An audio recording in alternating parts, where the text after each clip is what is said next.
Welcome to the Regulatory Transparency Project's fourth branch podcast series. All expressions of opinion are those of the speaker.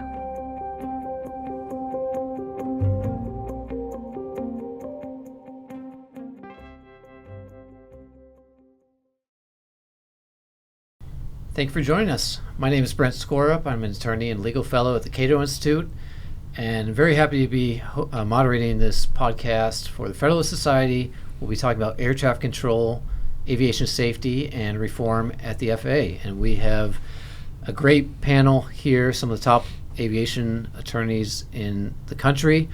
We have David Grizzle, who is CEO of Republic Airways. He was formerly a senior executive at Continental Airlines, and he served as chief counsel and head of air traffic control at the FAA. Marc Nichols is co-chair of the DLA Piper's transportation practice, and he was appointed by President Biden as chief counsel of the FAA.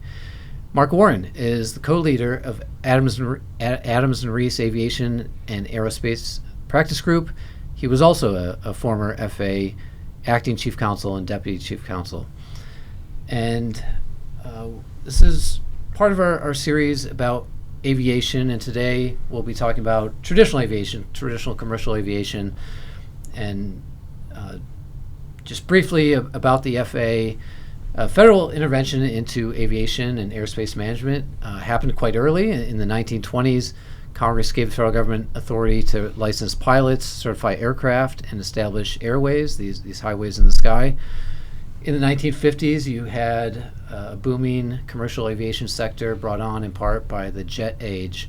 However, with the increased traffic, you did have in the 1950s some mid-air collisions, including a very dramatic and deadly one over the Grand Canyon, which Congress responded by creating the FAA, which was later joined with the Department of Transportation. And it gave the FAA, Congress gave the FAA sweeping authority over U.S. airspace and responsibility for air traffic control. And the FAA also today funds a lot of U.S. airport infrastructure and operates the air traffic control system. So it's a very important role that the FAA has and aviation regulators have. And in recent months, aviation and aviation safety has been in the news quite frequently. About 2 miles from here, there was a deadly crash over the Potomac River.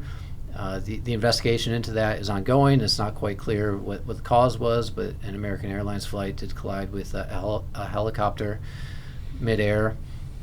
And so aviation has been in the news. It's a front of mind for a lot of Americans who the millions of people who fly daily. So I'm glad to have this conversation, talk about the FAA and also the Trump administration, what reforms they might take up. Every president seems, well, not every, but many presidents want to put their fingerprint and reform the FAA and improve safety. So I want to talk about a news issue that comes up frequently first, and that is whether there is an air controller shortage. Some air controllers, often anonymously, tell reporters that they're overstretched, that some of their colleagues are inexperienced. And Marc Nichols, I'll turn to you first. It's in the news, but can you tell us whether Americans should be concerned, or is this just has this always been there? It's just getting more news coverage recently. Yeah, it's a great question. But it's actually two questions you asked there. Yep. So I'll clarify. So first, is there an air traffic controller shortage? The answer is yes, and that has been going on most acutely since COVID. What COVID did to the air traffic system is that it allowed a lot of people who wanted to retire, perhaps needed to retire, the opportunity to do so. And then when COVID ended, we ended up having a lot more traffic. The traffic got ahead of the staffing that we could actually put in place to really get the system back up and running at full capacity. Yeah. And in some ways, we've continued to run behind that. The second thing is that we're talking about a lack of investment also in the FAA. And that has been going on long before COVID. Whether it was fixing our systems, modernizing our systems, and I know we're going to talk about that a little bit later, but that all sort of feeds into why we are where we are right now. So it's not just about the pilot shortage. What has happened is that we've now sort of reached this inflection point, I think, in aviation history where we've got a lot more people traveling. If you look at some of the statistics, our Northeast corridor, for example, from Washington, D.C. up to Boston, is slated to double in the number of people who are going to be flying through that part of the country over the course of the next 10, 15 years. You look at the entire eastern seaboard, going from Miami all the way up to New York, has also significantly increased. You've got a lot more international travel happening. All of that is great. It means that the U.S. economy is going strong. Aviation makes up approximately about 5 to 6% of our gross domestic product. All of that's fantastic, as a country. But what it also shows is that there's a lot of strain on the system. Whether it's air traffic controllers, whether it's on the systems themselves, or a host of other things. And it's not just air traffic controllers. You've got other parts of the system, whether it's people on the ground, whether it's HR people at the FAA. You've got a whole host of an ecosystem that has been challenged by what's been going on, of which air traffic control is only the most obvious part. So the answer to the second part of your question: do people have a right to be concerned? People always have a right to be concerned. Should they be concerned? I don't think so. Because regardless of whether it's Democratic or Republican administrations, the one thing that has always been at the forefront of every administration is the safety of people flying wherever they are flying inside the United States and beyond.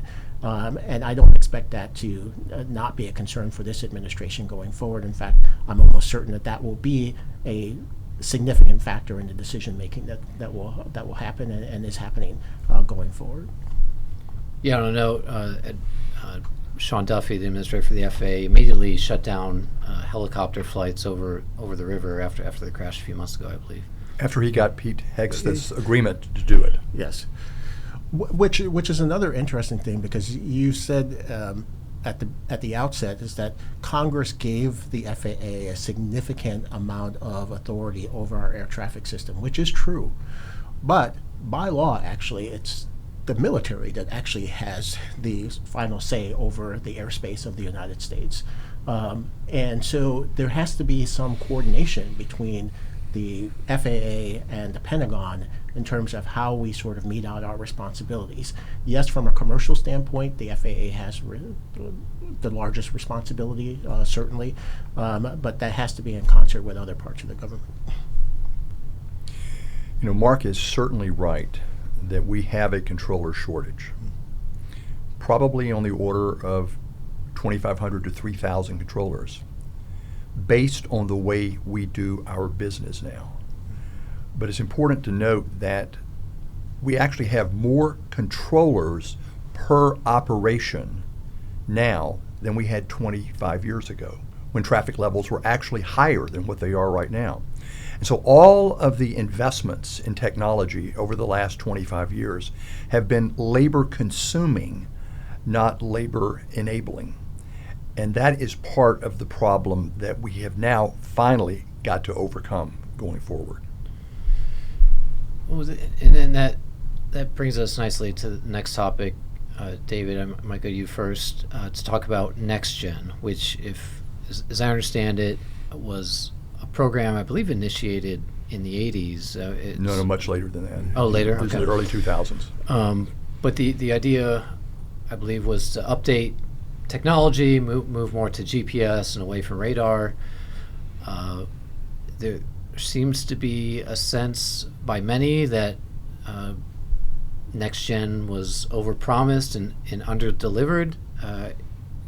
Talk us through NextGen, kind of the last big update to to aviation and perceptions within industry and also within the FAA about next gen? Well, next gen is now a bad word in the agency, and we don't use it anymore. And we're sunsetting next gen.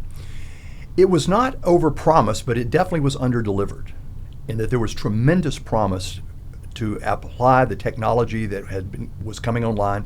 And we're talking about GPS, for example, and new modes of communication.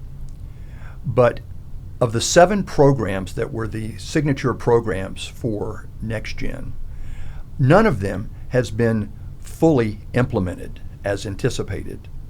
One of them, ADSB, which was intended to be a radar replacement, has been substantially completed, but it has not produced the benefit in terms of being able to decommission old equipment that was promised. And this is GPS signals attached to aircraft to let other aircraft know where they are. Basically, it is a system that reads a positioning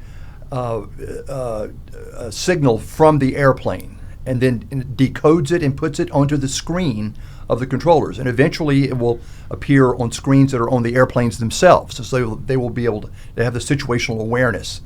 But it was a new application of digital communication and GPS technology that was intended to produce cost savings by eliminating old equipment. Nothing has been decommissioned. But of the remaining 6 signature programs, none of them was ever completed.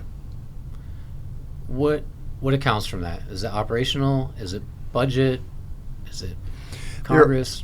There are different explanations for each failure. Take airspace redesign, for example. It was a victim of NEPA. That the lawsuits that were brought to challenge every airspace redesign concept slowed the entire process down and eventually stopped it. Is that primarily the noise would increase in certain neighborhoods? Exactly. And so even though noise in total would decrease significantly, there would be greater noise over some communities. And those communities were successfully able to challenge this. And so that's one explanation for why airspace redesign did not work. If you go to another one, which was it's called a digital voice switch, which is finally going to get done now under the new request for solutions that is outstanding.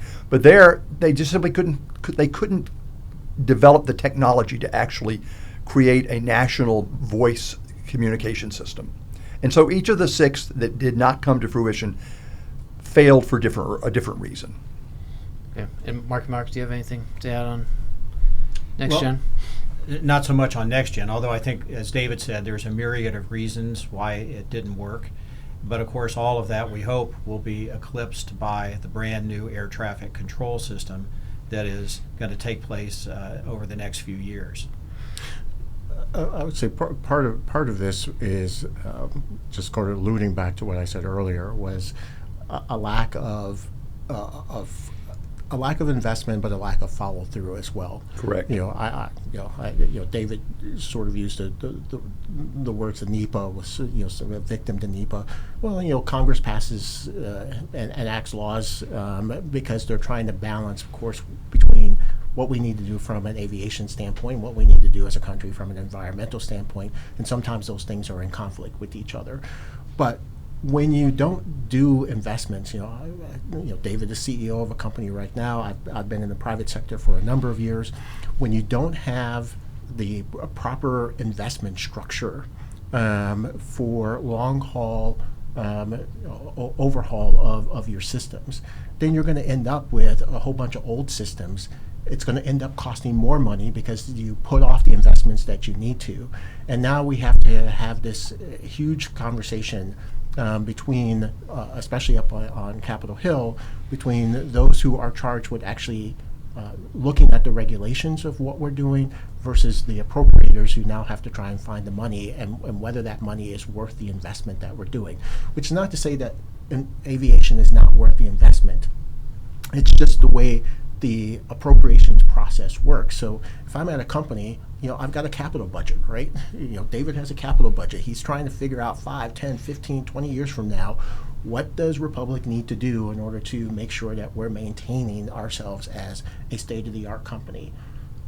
The federal government doesn't work that way, or at least it doesn't as it relates to the FAA. And that's been part of the problem as well, is that we don't have a capital investment structure that really kind of aligns with the investments that need to be made on a short, medium, and long-term basis.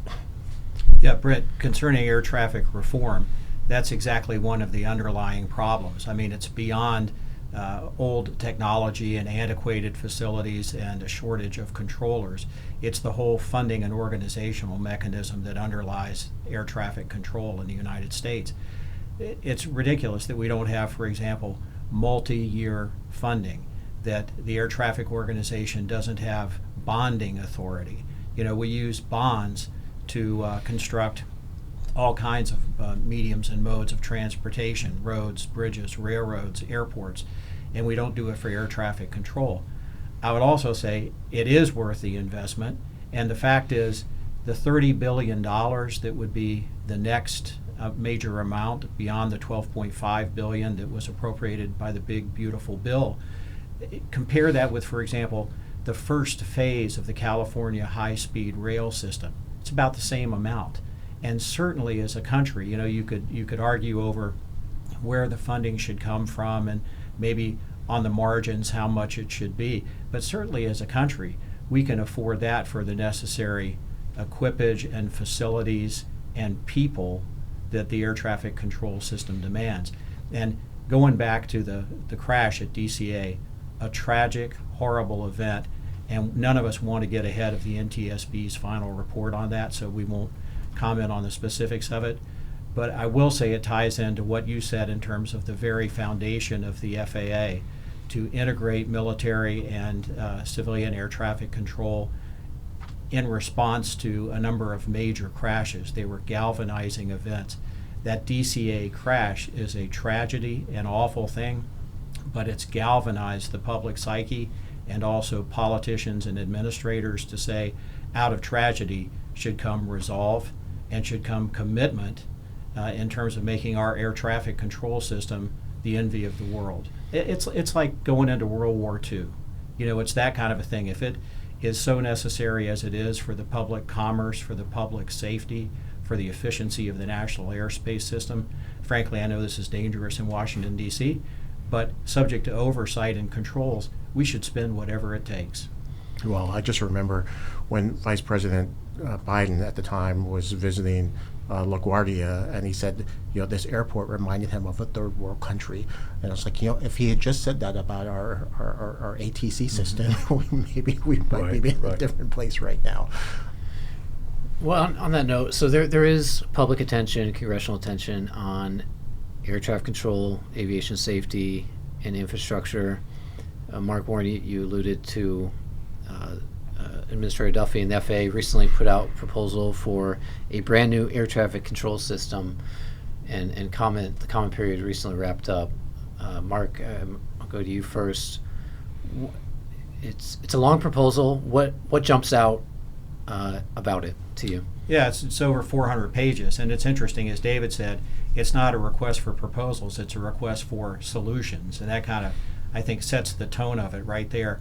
And it asks for proposals and solutions from an integrator, essentially a lead contractor or a team of lead contractors, to develop this brand new air traffic control system. And again, it costs a lot of money. I would argue that the money is worth it. And it is essentially all of the next gen products, but building new air traffic control facilities, in some cases replacing facilities that are more than 50 years old, bringing us up from paper strips and floppy disks into new 21st century communication systems and GPS-based traffic management systems, and then reformulating the entire process of air traffic controllers and looking at efficiency and safety and appropriate peopling and what appropriate locations they should have. Marc alluded to this. Over the years, a lot of this has become apparent from time to time and is focused on from time to time. But there's often fiscal constraints, organizational constraints, and political constraints that preclude things like moving TRACONs, building new towers.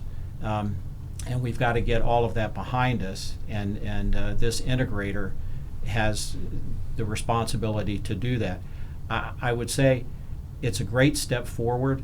In some respects, it marshals FAA's existing authority that it's had since the 1990s, the acquisition management system that allows FAA to contract like a business, to manage contracts like a business. Under this proposal, the integrator will actually have the authority, acting on behalf of FAA, to let subcontracts, to bring in subcontractors to build the new system. The good thing about this proposal, I think, is that we're now getting traction. I think we're all coming to some degree of agreement in terms of the extent of what needs to be done, how much it's going to cost. But I still think it doesn't quite get exactly where we need to be. If you spend $32 billion on this system, what does that do 5, 10, 15 years from now? Do we have a capital budget? Are we going to be back in this place? Because as we all know, technology gets outdated very quickly, even more so these days. So where is the FAA going to be 5, 10 years from now? And are we going to be back in this same boat? You haven't really resolved the underlying issue, which is the long-term health of the FAA. This is a short-term bandage. And I'm not saying the short-term bandage isn't necessary. I think we all agree it is, and it's a good starting point. But we now need a much longer plan. And I think the second part of this is, making sure that, when we needed to get rid of some of the military bases, we had a whole BRAC system. To Marc's point about the politics of this, we haven't really heard the political aspects of this yet, because what this is going to mean at some point is that some places in some congressional districts are going to lose jobs. They're going to lose a connection to the entire NAS ecosystem. Hopefully those folks will see the bigger picture. But if history is prologue, we don't have a BRAC-like system here, and I'm not sure the marshaling of the system the way the Administrator Bedford is trying to do it right now, which I think is still a good start. I'm not sure if it's going to be enough for it to withstand the political pressures that eventually are going to come to bear on this. And I think those are questions that are still to be answered. I think Marc makes two extremely important points. The first is that this program repeats the problem that the FAA has had for 40 years, and that we're going to do a massive capital renewal program and then do nothing else.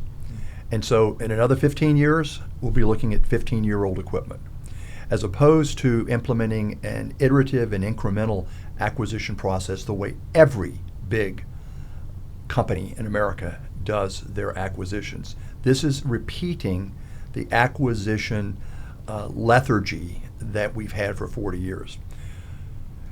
The plan is a brilliant plan, I believe. I mean, it basically just carries forward the 7-page plan that Secretary Duffy put out in his May presser, where he had all of the ancient equipment out there for everyone to see.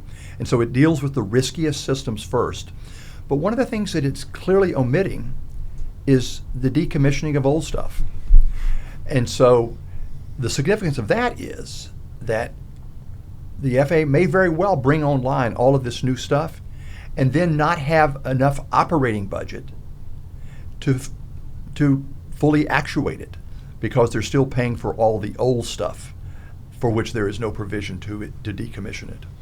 Well, dare I ever say that my friend David is being unduly critical.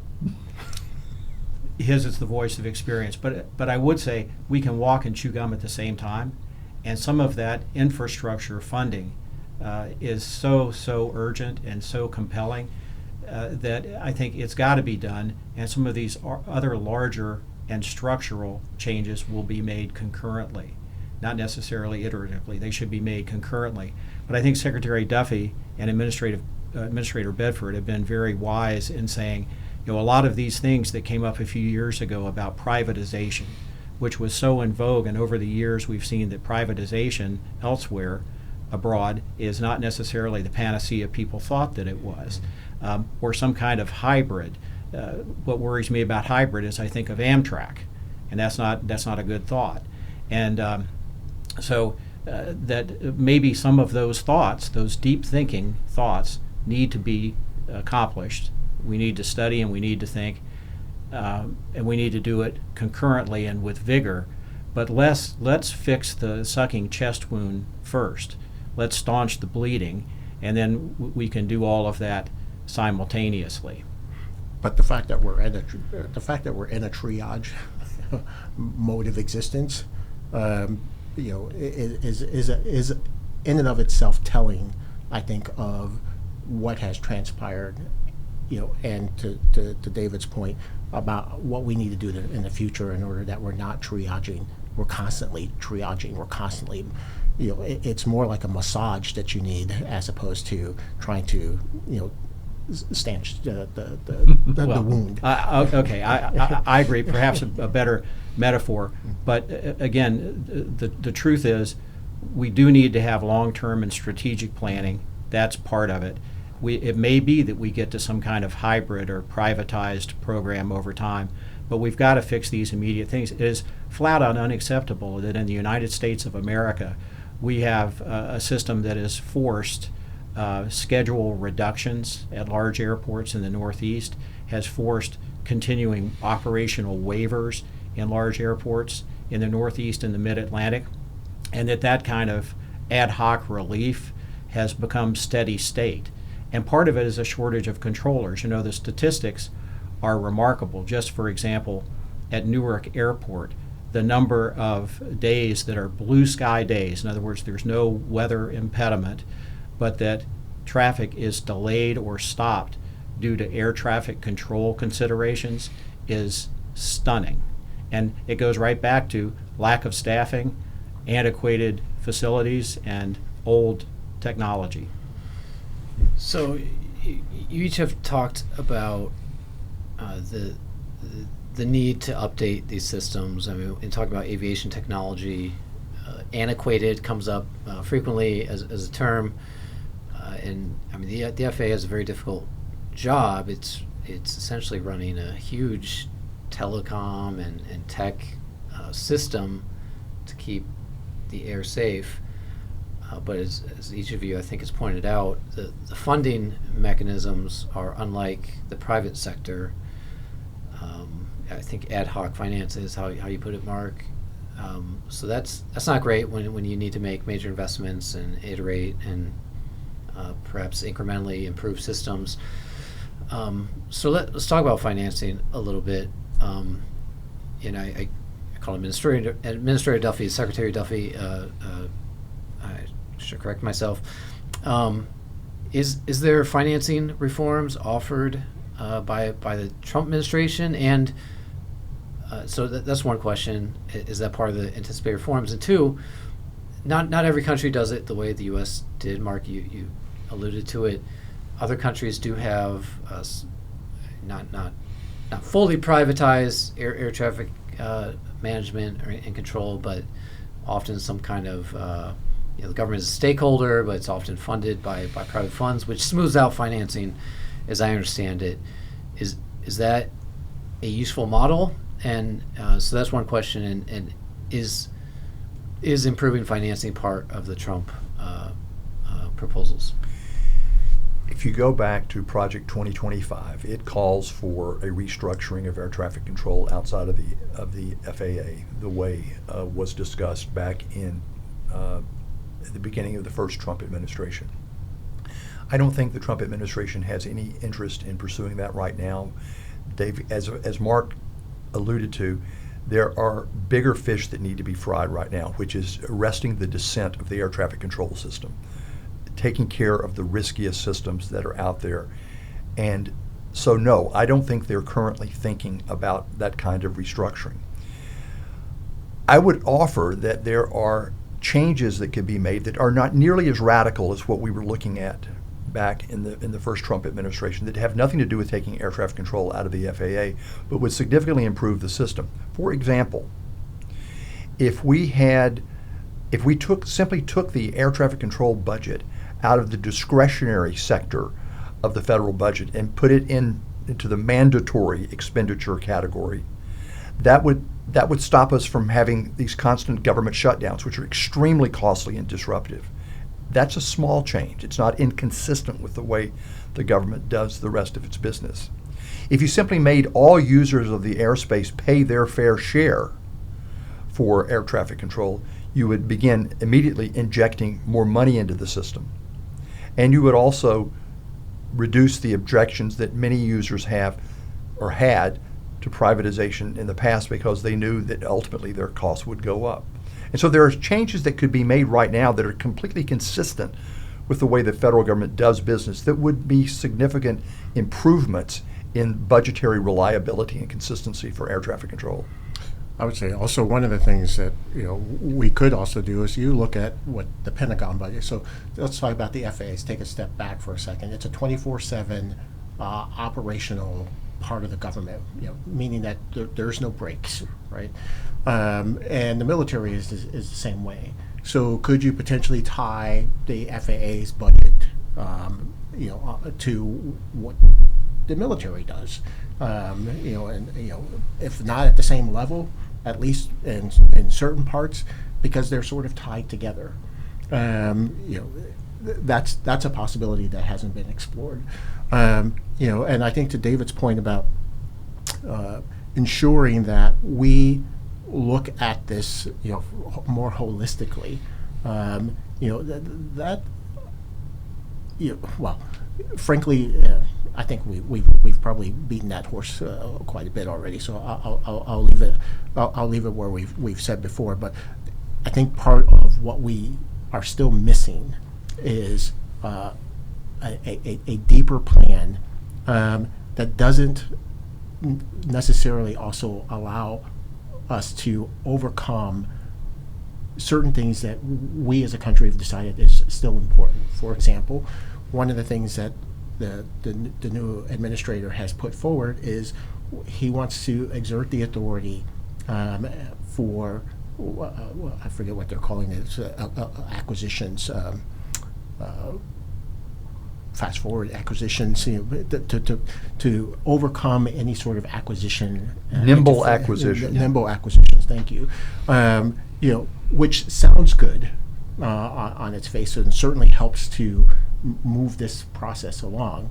But at the same time, it also is, as a former Inspector General, Federal Inspector General, one of the things that also concerns me is what kind of situations we could find ourselves in from a waste, fraud, and abuse standpoint, because we're not applying, the AMS system, which it can be burdensome. Let me tell you, I'm fully aware of how difficult that system is. But part of the difficulties of navigating it is also to ensure that everybody's competing fairly, taxpayer money is being spent wisely, and it's also being spent competitively so that the government is getting the best value for its money. And we can have a debate about whether the AMS system is out of balance in terms of the effect that we have to have in terms of putting these changes in place and slowing things down. But part of the reason it's slowed down, and I think about this from a sort of like a constitutional standpoint. One of the reasons why it's so hard to change the Constitution is we want to slow the process down. The Constitution wants you to slow it down and really kind of think through, is this really the thing that's right for the country? And if it is, you have a process in which to do it. You have to navigate that process, as challenging as it may be. And so I also want to just caution our leaders today as they're trying to corral this problem, is that let's not create bigger problems on the backside of trying to arrest this problem, because sometimes, as we often say in politics, every situation. So every significant situation can also sometimes lead to really bad law. Yeah, and we ought to be thoughtful, but we also ought to be vigorous. And one of the ideas behind AMS that came from the 1990s was, in fact, nimble procurement, that it doesn't put in all of the impediments and bureaucracy of the federal Federal Aviation Regulation, because that's our home, but it's the other FAR, the Federal Acquisition Regulation. So it gives a great deal of flexibility to the FAA, flexibility that generally it doesn't exercise. It's become comfortable applying the more restrictive FARs rather than AMS. And so, yes, and I would say also with regard to all of the money that's being spent, it should be subject to implementation and spending plans with milestones and congressional oversight. Congress should be a partner in this. The role of the Inspector General at DOT is an important one. But again, this is a time and a place that requires vigorous action. So next, I want to talk about, we've been talking about the present issues. I want to look a little bit in the future.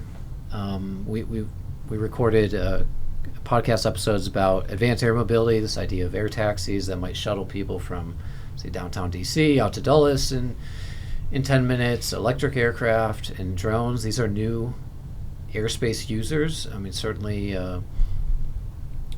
small drones are active users of very low altitude airspace, and the FAA has been trying to create new regulations so you can have long distance drone delivery and that sort of thing. And there are also these air taxis and electric air taxis that many companies are investing in. Again, these are new airspace users. The FAA a couple years ago tentatively proposed an idea of air corridors for air taxis. I wrote years ago that the FAA might consider auctioning these off to private industry, much like the FCC auctions Spectrum. I don't think the FAA is quite ready to do that, but they have shown an openness to. They're precise about their language. I want to call it a federated airspace system, but the idea that this will be a separate airspace management system, only loosely connected to the traditional air traffic management system. So can you talk about, maybe David, I'll go to you first, what you see? Is this too speculative? Is this too far in the distance for the FAA to really take up in earnest? Or should this be more of a priority to think about how do you integrate all these new airspace users into the existing system? It has to be a priority because one of these advanced air mobility vehicles is coming to an airspace near you. And so the FAA must develop a means for, first of all, deconflicting. That is the most important element of any program that begins to mainstream advanced air mobility vehicles, is that they are deconflicted from our passenger flights. And that typically means geographic separation from. It could mean a variety of things. There are technological solutions as well as geographic solutions, but that has to be the highest priority. And I believe that the work that they are doing now, and Marc can speak much better to this than I can, but I think that in their development of their beyond visual line of sight, they're beginning to get a toehold on what they have to do in order for these two very different modes of operation to coexist peacefully in the airspace. Yeah, that's addressed, although not in the detail perhaps that one would think it should be, in the new Part 108 Beyond Visual Line of Sight Notice of Proposed Rulemaking, the NPRM. And it's an extensive rule, more than 750 pages, but included within it is a new FAR part on what we used to call unmanned traffic management, UTM, but now has a new name because it's more comprehensive. It is a federated system, as you suggest. It's a system that would be run in accordance with standards to be developed by consensus in the future. and it's intended to control the air and manage the airspace below 400 feet, primarily in that rule for unmanned or uncrewed aircraft, drones, but also all of the advanced air mobility vehicles that you're talking about have to be regulated and controlled and deconflicted as well.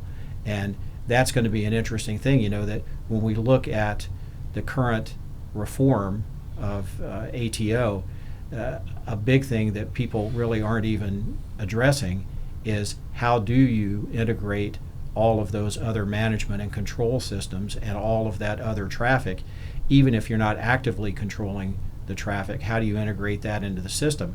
Because all of the traffic above it has to go through those altitudes in order to get up and down, right? So it's going to be a huge and significant thing to be able to operationalize things like drone package delivery operations. I think the other aspect of, just to pick up on what Marc and David have said, is that there is a really strong proliferation of drones coming in the country. We're currently at approximately about a million or so drones in this country. In the next 3 to 5 years, that's expected to double, maybe even triple, in terms of the commercial usage of drones. Yeah, those are commercial, not hobbyist drones, right? Yeah, commercial uses of drone. And so, that deconfliction is going to be really important. The number of eVTOL vehicles that we're expected to see is going to be quite substantial as well. And as David said, it is coming to a city near you within the next 5 years or so. Some cities will see it sooner than others. Some may already be seeing it as they're being tested around the country right now. But what this really means for these new technologies is how do we integrate them safely?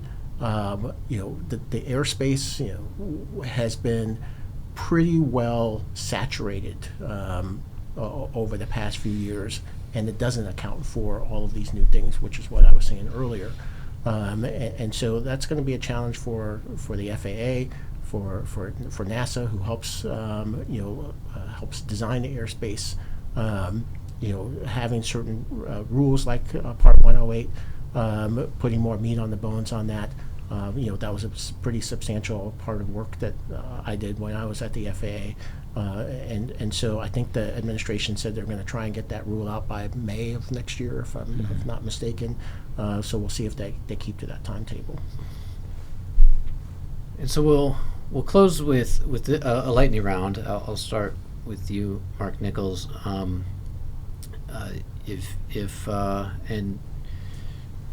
perhaps you have, but if you were talking to Secretary Duffy and Congress, what would you say should be a higher list priority? What should be raised as a priority, and what are policymakers spending too much time on that's distracting from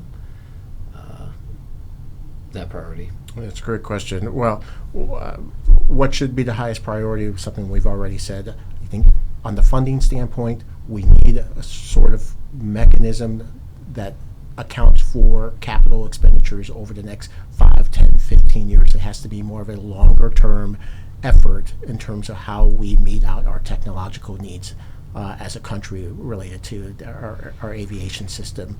Until that gets in place, we've done a good start with where we are and what the Secretary and the Administrator has proposed, but it still isn't sufficient, I think, in the long-term health of our aviation system. What I would probably deprioritize a little bit is probably none of it, because right now all of it is very crucial, in terms of making sure that we have a really good system that is safe, and that we continue to emphasize that, whether we need a full integrator, I don't know, but the administration has certainly made that a priority, but I would try to make sure that what we are doing fits the values of the system, holistically, not just from an aviation standpoint, but an environmental standpoint, from waste, fraud, and abuse standpoint. So I can't sit here and say I think we should deprioritize any of these things, because I think all of them really kind of play into a healthy ecosystem. David, I'll turn to you. What should be a priority, and what's taking up too much oxygen? Well, let me say right now that I've been in the business for over 40 years, and there has never been a more engaged Secretary of Transportation than Sean Duffy. He is extremely focused, and I want to see him preserve that focus, which I think he will. He has chosen to do the two most needy things first: replace the oldest and most risk-producing equipment, and expand and change the process for hiring and training air traffic controllers. Once he has demonstrated success in those two areas, I think he will then have a credit balance with which he will be able to begin making changes in the funding system, which is the next priority that I think he should undertake. And that assumes that Congress doesn't change hands, because that may have a political effect in terms of what he's capable of doing. But I think we need to have some agreement in terms of what the priority should be, and we haven't had that. And Marc, I'll give you the last word. What should be a priority? So, first I'd second David's view of the Secretary and the Administrator. We're very fortunate to have them and to have their attention, their enthusiasm, and their commitment. First priority, always safety. Safety is paramount. Second is funding reform. Long before organizational reform, you have to have long-term predictable funding. No miscues and missteps on things like government shutdowns, at least ATO, if not the entire FAA, because it contains the enablers for ATO, should be exempted or immunized in some respect from that. And then the third thing is, I would say, I think that the department has done the appropriate thing in terms of letting some other missions go. For example, I applaud their de-emphasis of some of the consumer protection rules that they had proposed or were in various states in the prior administration. I think we ought to concentrate on operational effectiveness, efficiency, and safety, and let some of those other things go. Thank you for that. And I want to thank Marc Nichols, David Grizzle, and Marc Warren for joining me today. I'm Brent Skorup, Legal Fellow at the Cato Institute, and I want to thank our listeners for listening to this Federalist Society podcast. There are 2 other episodes we have about aviation and technology, and I encourage all listeners to listen to those. But signing off, thanks for joining us.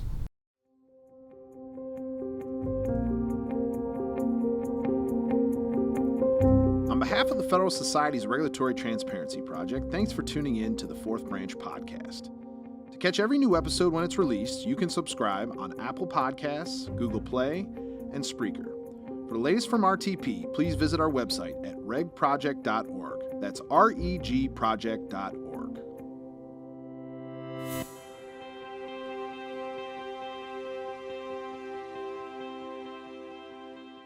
This has been a FedSoc audio production.